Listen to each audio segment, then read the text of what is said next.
Добре дојдовте на овој тематски форум на програмата Цивика Мобилитас на Швајцарската агенција за развој која води МЦМС во соработка со НИРАС од Данска.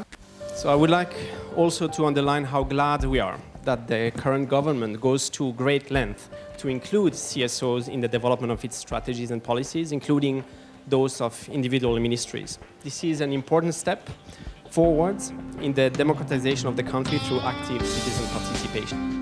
Без граѓанските организации повеќе Македонија никогаш не може да оди напред. Капацитетноста изградена во граѓанските организации веќе е преточена во соодветни стратешки документи на влада. Сите граѓански активисти да продолжат да го барат и своето место како прилог во нашето општество токму преку граѓанскиот сектор. На превземањето на граѓанските активисти во владата, дали сметате дека на некој начин ја нарушувате рамнотежата во граѓанскиот сектор, за сметка на владата се разбира? Верувам дека не правам штети во граѓанскиот сектор.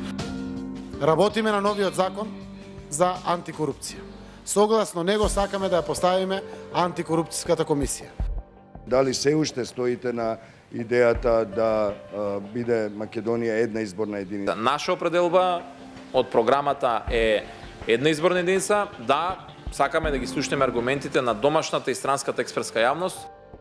Му треба да важи и рамковен договор, и солидарност и еднаквост за сите во општеството, и не знам фер одлучување и правична давање на шанса за секој.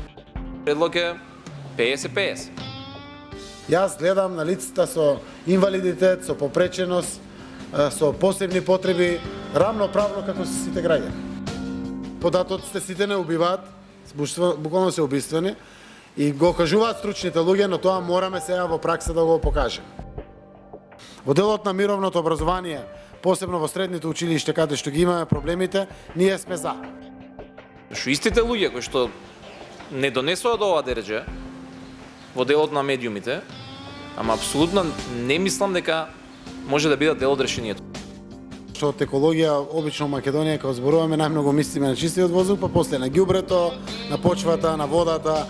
17 институции, идејата е на едно место, на еден шалтер, да нудат услуги на едно место на граѓаните. Значи, вие можете да дојдете на еден шалтер и да добиете услуга, документ, што и да ви е потребата од 17 различни институции.